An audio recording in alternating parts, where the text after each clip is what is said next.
there, everyone. Welcome to the Breaking Barriers interview series on BoostThru's The Resilient Power TV show.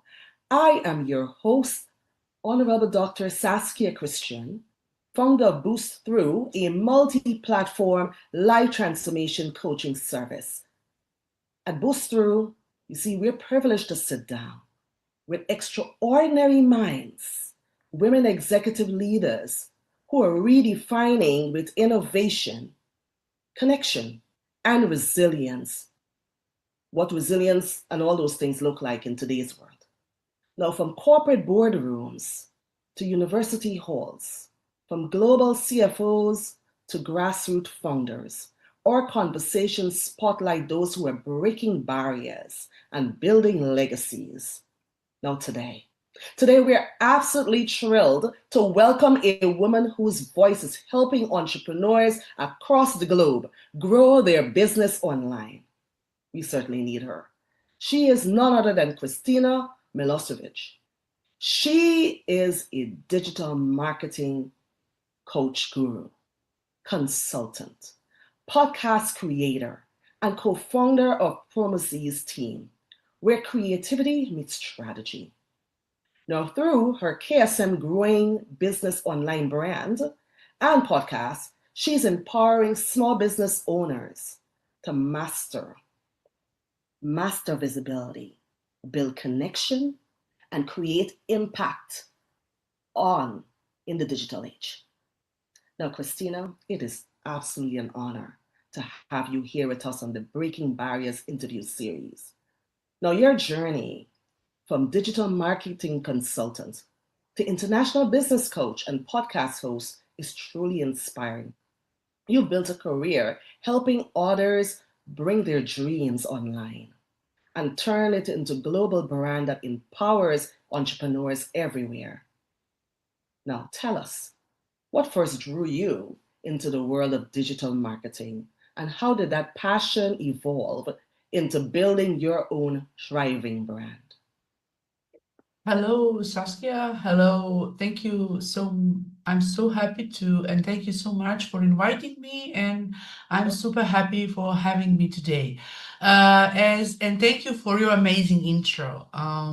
What drives me to, yes, I just run team for the web and graphic design more than 15 years. And we've done such amazing, websites, landing pages, graphic design for corporate identity, and I work as a co-founder on that team in marketing area with clients, researching clients and other. And after that, I saw that clients just asked me, hey, am I going to have more clients having new website now or something like that? And I saw that and just that people need a digital marketer, that people need someone who can drive them to the point. And because of that, I started my KSM Growing Business Online brand as a digital marketing coach and later podcast creator. And this is what drives me. I really enjoy connecting with people online and travel all around the world in front of my computer, as I said many times on my previous podcast as a guest speaker. That is absolutely amazing. Now, as someone deeply embedded in the digital business space, what shifts have you seen in how entrepreneurs are building trust and visibility online today? You mean at the moment or in general? In general. In general. You know, when you start with some business, run business, or wanted to shift to the online space, you know that you need to be present online. You know, whatever we wanted to buy, we go and from mobile phone or computer, but more than 70 or 80% people use to check the pricing or whatever. So this is with our client, with entrepreneurs, with business owner, someone who wanted to know more about you and refer you what that person is going to do. Viewers, just to go and research it and see, are you present online, about your page, to see where do you live, what you do, testimonials, contact info, and see, if that person can trust you or not, because this is a way, but you can build it or some, people. But the best way is that you can introduce yourself as you really are, and people just resonate with that. So. Yes, absolutely. You're absolutely right, because your digital footprint really brings credibility. And that's something that I had to work at as a business owner as well, because I literally had zero footprint coming from corporate America. And so to just revamp that into a brand, like to be a public figure, was just an enormous amount of work. And I'm so glad that we have people like you, experts like you, helping us as small business owners to really do that and do that very well. So It's my pleasure, really. And so, if we can dive in a little bit into cultivating resilience. Now, you're a phenomenal business coach, consultant, and leader, but you're also a creator. Love that. Who knows what it takes to start from scratch and keep going. Now, in the fast-moving world of online entrepreneurship, we know it's pretty dynamic. Resilience often determines who survives and who actually thrives. How do you personally define resilience in business? In terms of resilience, I mean that people, first and foremost, people need and have to believe in themselves, just to have self-confidence, and that they can build it up in terms to believe what they do and to be persistent. If they are not believe what they do and think that someone else does that for them, that this is no deal, because you really wanted to work on yourself and to believe in your business and build your business at the same time yourself, to educate yourself, to follow diversity, to follow new trends, either that we can talk about AI, so the people need to be, this is a way that I think that the best way in terms of resilience is to educate and to build it up. So this is a way how you can compete on on the international global market or in local market, and that have quality of your, if we talk about business based company or products based company or service based, you really have to have your quality of your service and product, but also the best way is to build your personal brand. And this is the most important part. And people work with people. And behind the scene, behind is your business. People Absolutely. want to know who they are going to work with. It's personable when coming to purchase decisions. You're absolutely right. And of course, the foundation, right, is really self-confidence, right? That is definitely key, and mindset transformation. Those are really key elements for resilience and thriving. So thank you for that. Now, what personal... My pleasure. Yes. What personal or professional challenges have tested your resilience most deeply? And how did those moments shape your approach to leadership and coaching? Can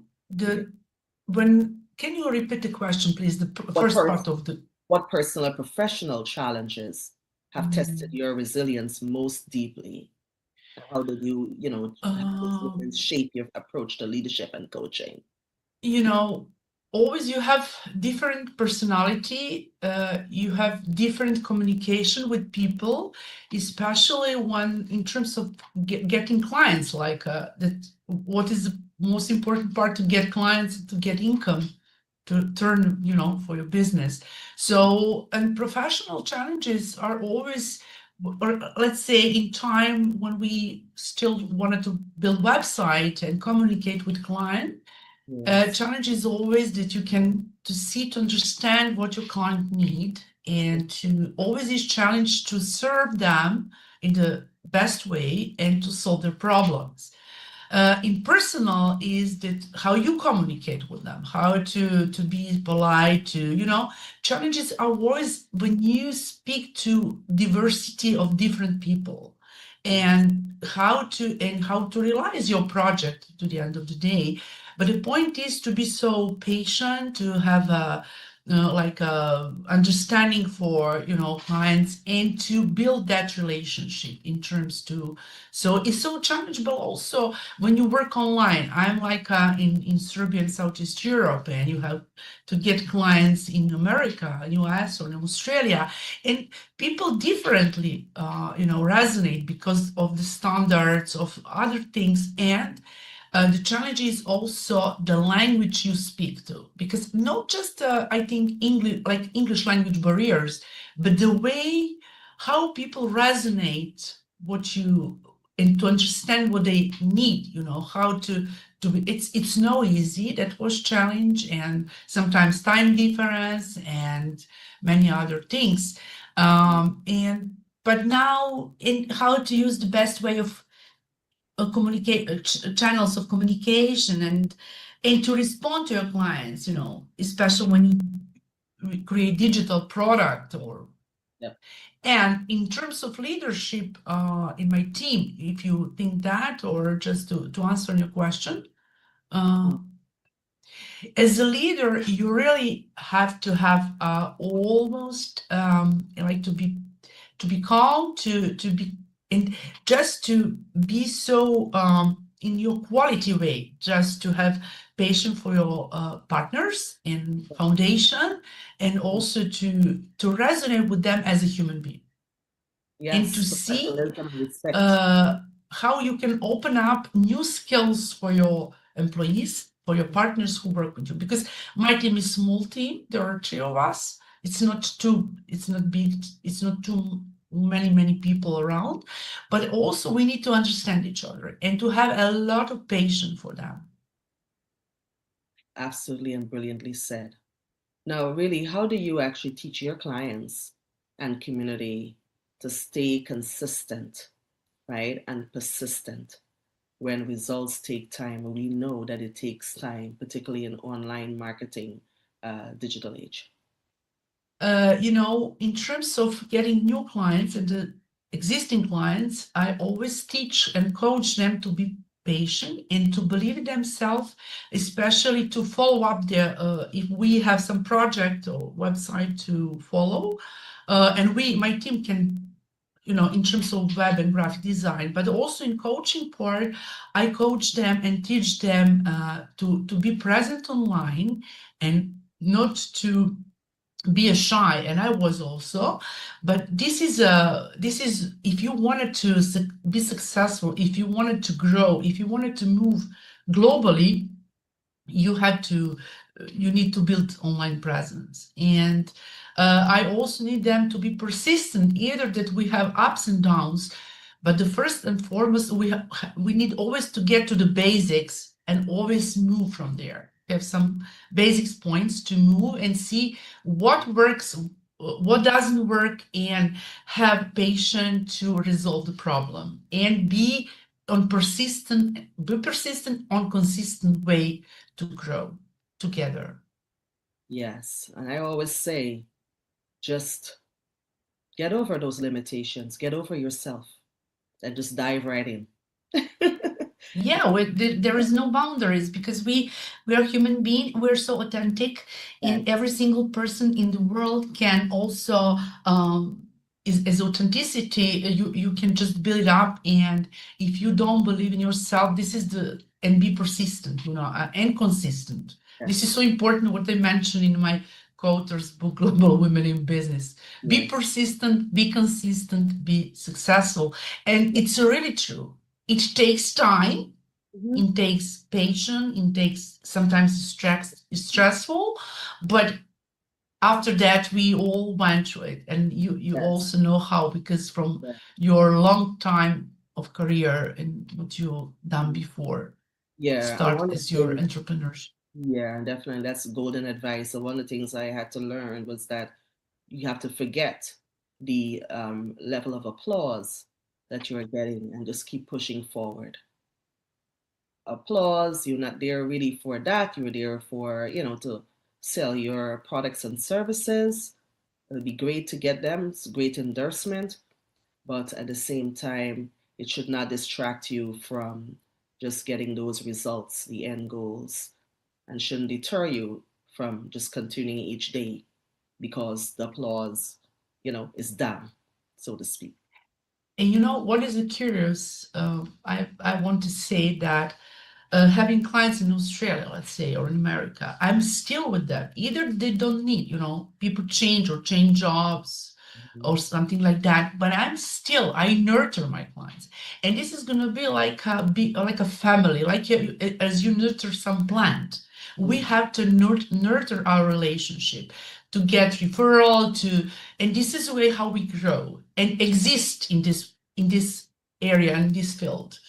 So this is so important, just as advice for listeners, just to be so you have to nurture your clients and be with them. And always, if you don't, there are clients who getting me back after 2 years. Let's say we work together, they just moved, and after that they are getting back to me, especially with podcasts now.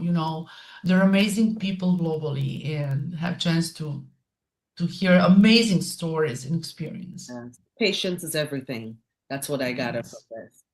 And so if we can just shift into emotional intelligence and leadership style. Now, digital strategy is one thing, but connecting with people, building relationships, and understanding emotions behind business decisions really take leadership to a whole another level. Now, as a coach and visionary who works with clients globally, right? How has emotional intelligence shaped your leadership and communication style? I know that. You as a leader, and you must be in some way influence to give influence to people in some way, either that you work globally, and you have to have your emotional tone when you talk to people. Also, you know that you can tailor your communication to the different audience. Also, you have to make decision under the pressure. Just don't have a pressure with that, and also to have your conflict resolution. Just to stay. If you don't have a conflict, try to overcome it. And the most important part in terms of emotional intelligence, I think, is communication with people. How to communicate with them. And don't be pushy, don't be salesy, don't be, as a leader, you really have to approach to those clients, to those people, to those your employees, either that you are a big company or small team, just to have a patience for them and to have a slow tone. Sometimes we have a higher tone, but just imagine that someone just wanted to like beating you, or this is no way. So this is so important as a leader, because as a leader, people follow you, your employees follow you, and they always you need to just feel what they sometimes to ask them what are their problems, how they feel inside.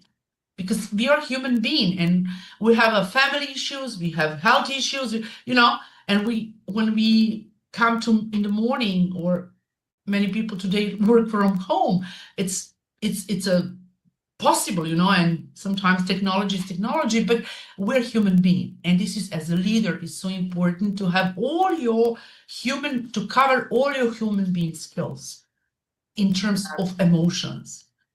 Absolutely right. So if you really, and thank you for that, if you had to identify at least one emotional intelligence skill outside of the communication aspect that you just raised, right? One emotional intelligence skill every entrepreneur or digital marketing leader should develop. What would they be? What would it be, sorry? And how have they or it influenced your success?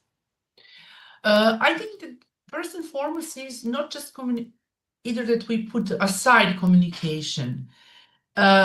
The first and foremost, people resonate with you as a good person, like a good personality, and you have patience for them, to talk with them, to understand their problems, and to be so polite.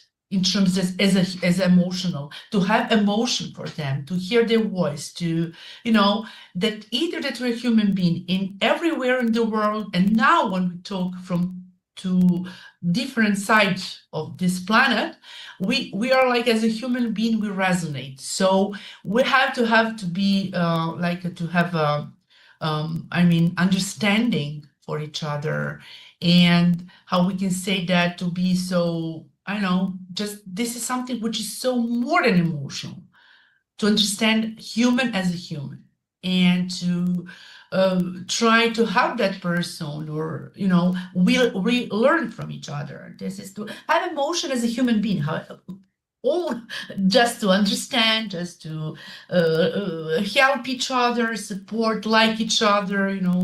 There are many other things and feelings and everything. Feel sad, feel happy, feel, that's. Yeah, absolutely. So we really must have respect and compassion for the party that you're communicating with, where they're at, right? Their position. Yeah. And so having empathy, right? Yes, to have empathy, of course. Empathy is absolutely key. Understanding your emotions and understanding the emotions of the other person without literally walking in their shoes is absolutely important to reach anyone, and especially your clients who are putting their trust in you. As I said, our clients is like our